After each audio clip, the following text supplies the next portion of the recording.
let me introduce our panelists. First off, my brother, a real force in our community, a business owner, an activist. You know what I'm saying? He has a strong voice in our community. And he also got bars and a great barbershop franchise going on. So make sure you listen to the Run the Jewels album and give it up for my brother, Killer Mike. My brother. All right, next up, we got a Grammy nominated, know what I mean, multi-platinum award winning, a global superstar. He done added philanthropist on here, and he definitely a fashion icon. Give it up for my player partner, Offset. All right, don't play. Yeah, don't play with you ever. Yeah, what's happening? Yes. So we're gonna touch on a few things today. There's a phrase, Atlanta influences everything, and I'd like each of you to speak on that, what that means to you, starting with you, Killer Mike. Mike is somebody that I've been friends with for a long time, someone that's just been a traditional Atlanta West Side player since the time I met him. He always spoke his mind, he always been solid, and I would just like to hear from you what Atlanta influences everything, what that means to you, Mike. Man, I think when I hear Atlanta influences everything, if you listen to the radio anywhere in the world, they sounded like 2 Chainz or the Migos, you know? If you looking at black finance and culture, you talking about 120 years of successful business and employment in this city. If you talking about if you're talking about owning an airline, the first black airline was an airline out of Atlanta, made by a black man. So this city, for black people, even at its worst, has been an opportunity zone and been a place where education can be had, where a black kid can grow up in an all-black neighborhood like the Collier Heights, where black kids can come from a place like Gwinnett County that traditionally was not a black county and turn that county into an epicenter. A black kid can come from the South Side, get a basketball scholarship, grow on to become a rapper and entrepreneur. It's just opportunity for me. So when I think about Atlanta, I think about my grandfather moving here in 1942, my grandmother moving here in 1950, and making their way and opening up opportunity. I think about people like Alonzo Herndon and Herman Russell. I just think it's an opportunity place for black people. Hold on, I appreciate that. Yeah, hey, yeah. Mike, let me ask you something. Our city has a rich tradition of civil rights space that's been intertwined with community efforts, specifically from the black church. For young people who may not have an idea what that means, to be a community leader or activist, how do you present that to them so it won't make them seem like they square or they lame or something? Man, you gotta know that, you know, along with civil rights, Atlanta has been an epicenter of civil rights. It's been an epicenter of black fashion, rock and roll. You know, when you start talking about people coming through the Royal Peacock, this is when your grandparents was partying. This is where James Brown came. This is where Little Richard came. When you start talking about fighting for our rights, Dr. King, SCLC. But I just want young people to know what matters to the world in terms of cool is not your concern. If you keep your mindset local and you know you're doing right by your city, your county, your side, then it'll eventually become cool. What matters is that you're cool with yourself in the morning. Yeah. Do you look at yourself in the morning and like what you see? Are you learning to fall in love with yourself more and more every day? Because long after whatever was cool isn't cool anymore, you still gotta be cool and in love with that person. Before the world ever acknowledged the Migos flow, 3 little boys was confident that they could kill shit. Before the world was ever confident that Titty Boy could become 2 Chainz, 2 Chainz knew what he was gonna do, and he convinced the world to carry a duffel bag. So for me, if you look in that mirror and you know you cool, it's cool. So organizing is cool. Cleaning up your own community is cool. Owning your own business and employing black people is cool.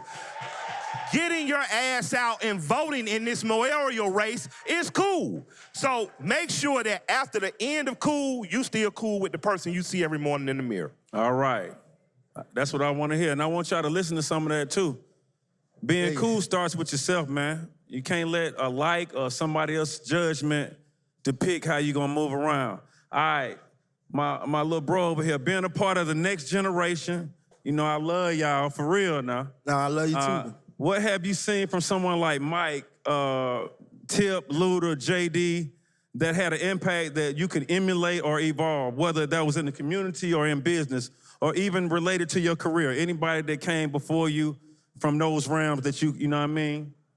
The first post I looked at was Outkast. You know, Outkast came through in a time where they weren't giving us our props down south. You feel what I'm saying? It was like East Coast, LA, New York. You know what I mean? But we came through.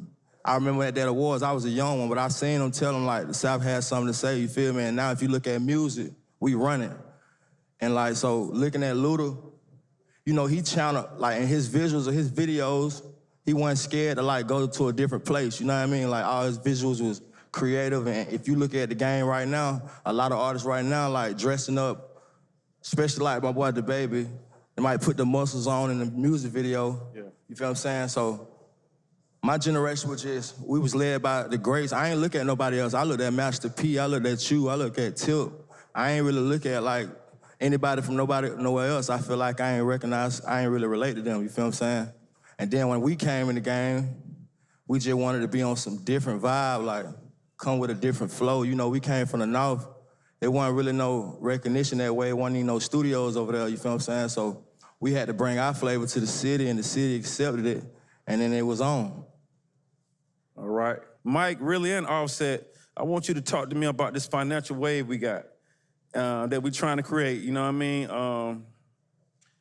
We got crypto, we got NFTs, we got all kind of digital space. What do you feel about the financial wave that we're in right now? We're in the middle of like, it feels like a transition. It feels like the beginning of Wi-Fi or something, you know what I mean? Every day is something new, every day is some more information. Just where y'all heads at with that right now? But our city personally, it's a lot of money in the city, like in Atlanta, where, you know what I'm saying? When I'm going to the mall, I see a lot of Lamborghinis, Bentleys, and Mercedes-Benz. We living good, and it's black folks. So we different from like, when I go to LA, it ain't really our people. So I like, at home, like I know the owners of the clubs. They my homeboys, and they're black men, you see what I'm saying? There's a lot of good real estate out here. Go ahead, Mike. For me, man, I spent a lot of time on Underground, so I was broke a long time. Yeah. So when I got some money, you know, I did what my grandfather said do. He said, buy land, because they not making no more of it. They ain't make no more. I was smoking a joint, reading some Mark Twain yesterday, and he said the same thing, and my grandfather couldn't read. So I said, shit, if a man who could write and a man who couldn't read agreed on it, it must make sense. If you look at the neighborhood we sitting in 10 or 12 years ago, you could buy houses in this neighborhood for pennies on a dollar. If you look at this same neighborhood now, houses are going for in excess of $750,000 and better. You know, you have the ability in a place like Atlanta, Birmingham, Jacksonville, Tampa, Charlotte, to be a young black person, to acquire some land and to develop that land. I can say, you know, the smartest decision I ever made, you know, I married a girl from the housing projects in Savannah, and she was set on getting some money. Like all that rap shit was cool, all that singing and dancing, she wanted me to do it. But time we start getting an abundance, she was like, what are we gonna pivot this money into to make sure you can do that, you can take care of these 4 children we have, and we can not suffer. So when I didn't know much about NFTs, I didn't know much about Bitcoin, things of that nature, and I have a friend who used to work at Louis Vuitton. He actually is like the white guy that helped invent streaming. And he said the exact same thing you just said. I talked to him yesterday, we talked for an hour, his name is Ian. So I'm smoking, I'm like, Ian, I'm totally ignorant to this shit. I don't know what any of this stuff means. And he says, the best thing I can tell you right now is, I can't tell you that you're going to get rich from the gold and the gold rush, but the people who really got rich during the gold rush were the people who sold tools, the people who sold Levi's denim, because you know you had to work in something, and the people who had stores that gave supplies. So even if you don't get rich off Bitcoin, I realize that if you find your way in that space, and for me it's Greenwood Bank.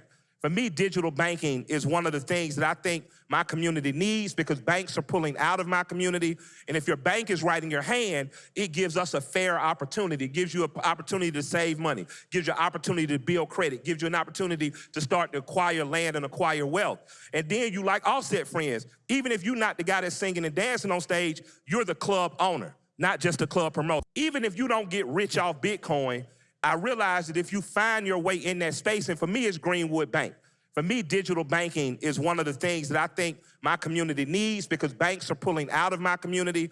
And if your bank is right in your hand, it gives us a fair opportunity. It gives you an opportunity to save money, gives you an opportunity to build credit, gives you an opportunity to start to acquire land and acquire wealth. And then you like Offset friends. Even if you're not the guy that's singing and dancing on stage, you're the club owner, not just a club promoter. When we go to clubs in New York, they'll be playing our songs in the club and telling us it's a dress code. We can't get in there. The owner don't look like us. The security don't look like us. Right. The waitresses don't look like us. We have a grand opportunity in Atlanta. Even if you're not from Atlanta, you can actually buy land here. You can get permits and you can open up businesses here.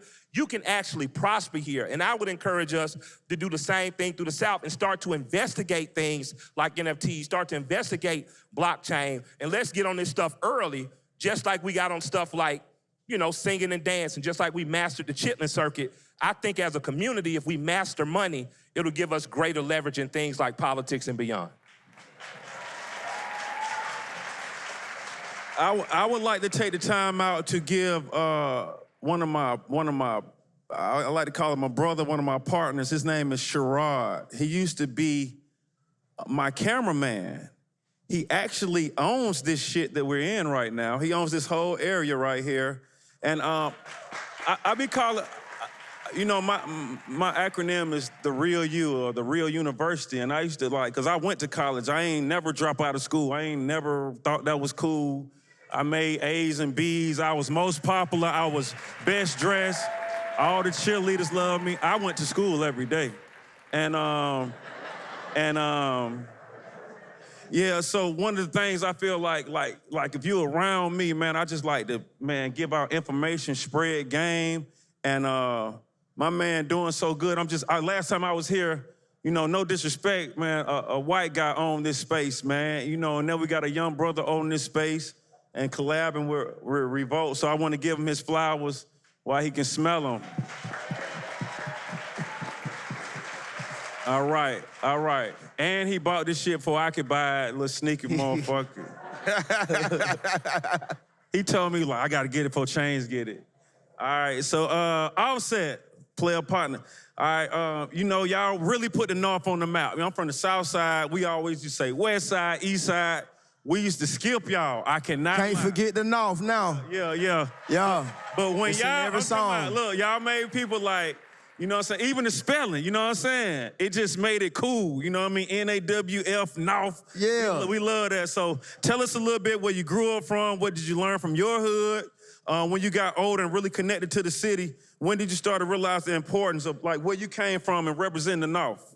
Well, where I came from, first and foremost, you know what I'm saying? We like to look good.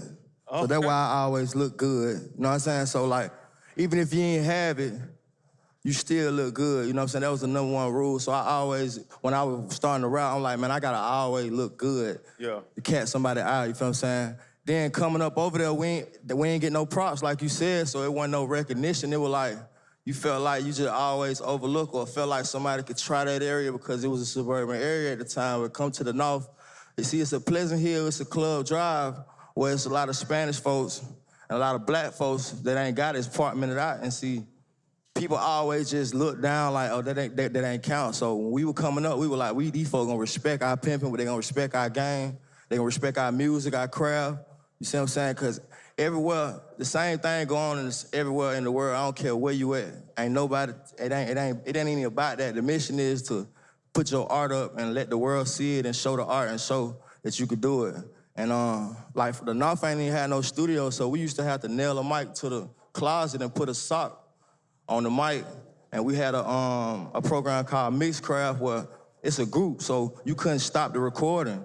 So when we record, if one person mess up, we got to do the song over. So we learned like the Beatles and Michael Jackson, we learned how to record that way because we ain't had no studio, so you got one take. If one person mess up, you got to run to the mic and do the chorus. If you on the chorus, after the next verse, you got to do the chorus again. And sometimes it ain't sound right, but we had to do it that way. And we use Movie Maker to make our videos from a phone, you see what I'm saying? And then we'll go to the other sides of town, like we'll go to the east side, go to Obsessions, we'll go to Mashney Line, you know what I'm saying? We'll go to the Flame, get our music spent, but we always got close with the DJs, so we'll spend our money with the DJs and be like, spend us, if we know we don't know you, when you don't know us, but here goes some money, he go $40, spend this song. And then Obsession started eventually letting us perform, but we had to buy a bottle. So we would put our money together to get $300 to get the bottle. So then we start performing, and then we start seeing the crowd rocking with it. Then we found a way, you know what I'm saying, to make us some money, you know, how we had to do it. You feel me? What y'all were doing, Offset? Nah. We had to, you know, we had to make a way. You had to make a way. It been 7 years. You might can say it, but you know, you the Migo that didn't nobody. You were missing the first little. You know what I'm saying? Y'all remember it was two Migos because he was locked up. You know what I'm saying? Yeah, I was locked up. That's what I remember anyway. You know what I'm saying? Nah, for real. Yeah, he was the bad one. Go ahead. God is good though. God is the greatest. Let me say that. God is good. But, and shout out to your new baby too. I want y'all man, appreciate that. He man. got another one. Father of 5. Father of 5, right? Father of 5, yeah. It's 5 on. Boy, that's deep. Boy, you going in. I got something for you in the back. Now you don't need to know you're married now, but it's over with. But go ahead. I ain't mean to cut you off. But yeah, like, you know, it was just for us. It was like for all the kids that ain't really got no hope and you ain't really got them resources, you know, you gotta make a way. Ain't nobody gonna give it to you. It ain't gonna happen. Your mama can't give it to you, your homeboy can't give it to you, but your homeboy can give you that drive and that support to get to that next level. And that's what all I had. Like all my friends in this front row, I've been with them since you could look at my 8th grade pictures, you know what I'm saying? Cause they was the ones that was, man, it's hard, we need to do this, while everybody else was laughing and saying the idea wasn't nothing, but it came to pass and just got to keep pushing forward. You know, we young, so we got the wave for real. It's really, the time you in right now is your world. It ain't like, we ain't got the struggles like the OGs had, and like, it's better for us, so you got to take advantage of that. And so we did that, and look at God. I'm right here.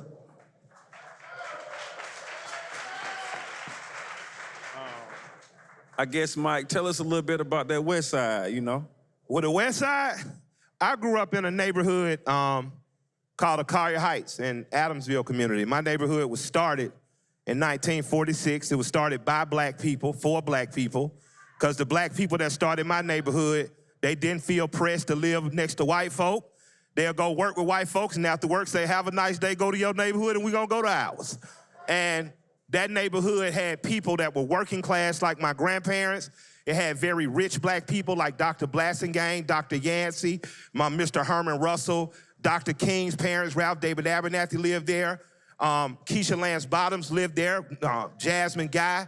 But because we're not gonna boo no black woman in this room because nobody would boo your black ass. What we're gonna do though is say I can disagree with you, but we can still be in solidarity that this black city needs to stay black ran.